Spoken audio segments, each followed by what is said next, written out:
And the second question is, what is functional movement? We hear it everywhere. Everyone talks about functional movement, but what is it actually? That's such a tough one. Okay. Um, I think someone invented that word because it sounds nice, but my question is always, okay, what does that mean? And maybe I already asked some people that question and they couldn't give me a straight answer. And the only thing I can say to this is if you ask that question, like what is a functional movement, and somebody gives you the name of an exercise, run. Run as fast as you can. This is not what training is about. Okay, let me explain it a little bit. I don't think in exercises. I think in which problem do I need to solve for you so you can learn the skills of position with tension. That's all I care about. Um, if you force me to create a definition of what a functional movement is, it's super simple. Whatever you think it is, whatever you're doing, it needs to solve an actual problem. That means you get better at the skill of position or you get better at the skill of tension, which means you either can move more weight, use more big muscles, have less pain. There's somewhat of a measurable outcome at the end of you doing functional movements. If you do functional movements because you learned the definition by heart, which is um, it mimics daily movements, right? So like it mimics to sit down, it mimics to pick things up. It's like that's I get it, I get the thought behind it. Um, but what is the second layer to it? What is the part that I can learn and teach somebody else? Is it sitting down on a chair and getting up from it, or is it okay? Where does the bones need to be in that movement, and which muscles are moving those bones in the right positions? So again, position with tension. Um, so I don't know what to answer outside of this pretty long as answer. I think it's a buzzword that people are using um, to even shorten 5-second elevator pitches to get people to train. And I get it. It's a good hook. But we will all benefit from loading this up with actual practical and tactical stuff that we can teach and learn so everybody gets better, has less back pain, and can squat more weight. That's all I care about. If that's working and you're calling it functional movement, awesome. Keep calling it functional movement. I don't care. If it's not working and you're just doing functional movements for the sake of doing functional movements because you think it mimics everyday's life, then I don't think it's a good idea to follow that road. Um, we could actually, yes, let's go a little bit deeper into it. So in the book, when I talk about exercises and equipment, I talk about how to approach them. So this is not about, okay, this exercise, like a chainsaw rope pull, is better than a deadlift. This is not what I'm here for.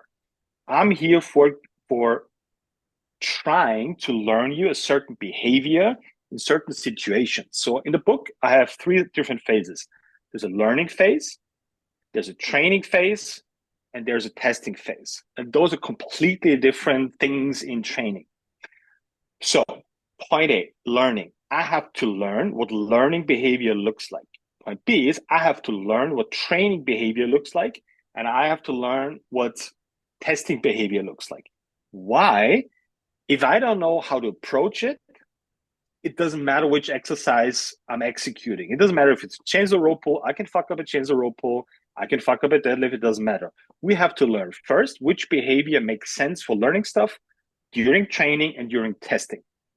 I'll try to sum it up real quickly. Learning, learning is a tough one because what actual learning is you have to do something different than you always did, for example, when you squatted. Otherwise, you have not learned. So the learning behavior means, okay, you have used your quads on your squat on the way down for the last 10 years. That's one of the reasons why your knee hurts or your hip hurts or whatever happens next.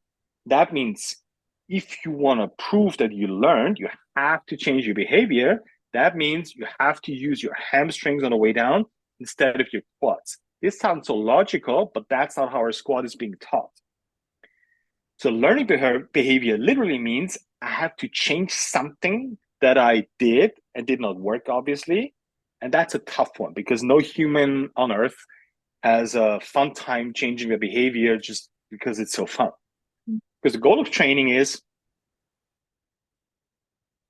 seeking voluntary discomfort without self-destructive behavior. That's the ultimate goal of training, and learning those three behaviors is going to help you get there. One sentence to training behavior. Training behavior means, very simply, there's one key element that's, in the book, I say 80% of whatever you're doing in the gym should be towards training and training behavior. Training behavior means I have to have only one thing in mind when I do that 80% block, which is how can I engage the muscle from chain 3? We've never talked about this before, but let me sum it up real quick. The 3 main muscles, obliques, lats, and glutes. How can I get those 3 involved in whatever I'm doing, right? Maybe not all of them at once, but most of the times it's only about, and that's a big part of the training behavior block is, how can I change my behavior, my position with tension to get to those 3 muscles first? That's 80% of your training. That's all you need to care about when you're in that training phase. And again, I don't care if you do chains or row pulls or deadlifts, right?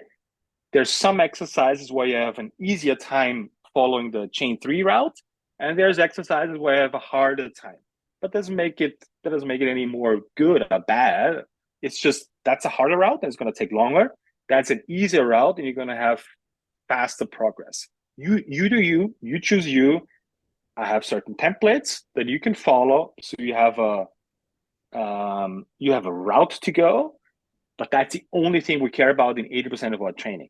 When we're doing pull-ups, the first thing is, okay, we need the shoulder blades and we need the lats. That's all we care about for probably the first 2 or 3 years.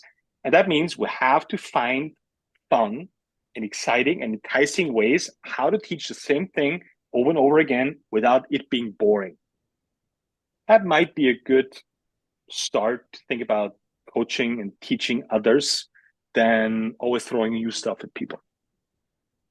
And the last one, the testing behavior is, and this in the book I call it roughly 10% of your training. So 10% learning, 80% training, and 10% testing. Testing behavior is stop thinking, execute, move heavy weights, shit your pants, suck it up. That's it. That's testing behavior. There's no questioning of which muscles should work now or is that picture perfect. The only benchmark is don't kill yourself. That's it.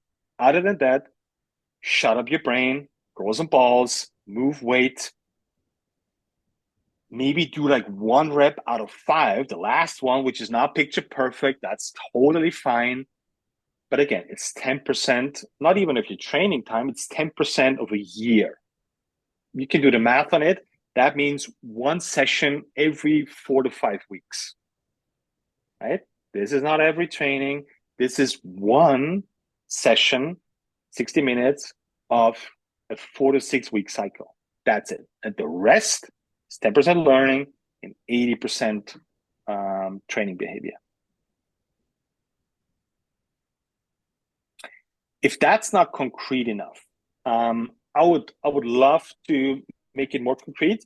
So if you guys want to bring on some exercises that I'm going to break down, I actually have the squat in the book, so that's already in the book and will be covered there. What that actually means, I have literally on like 5 pages a conversation written down between a coach and a student who needs to work on his back squat, because if he does 5 barbell back squats with 80 kilos, he experiences knee pain. And I have a 5-page written out conversation of what the coach is saying and what to not say, and what the person is saying and thinking.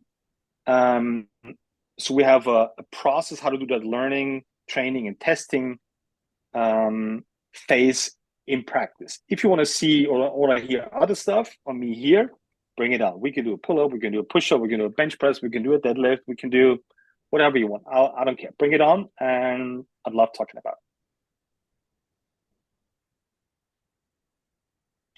Any more questions, thoughts, ideas?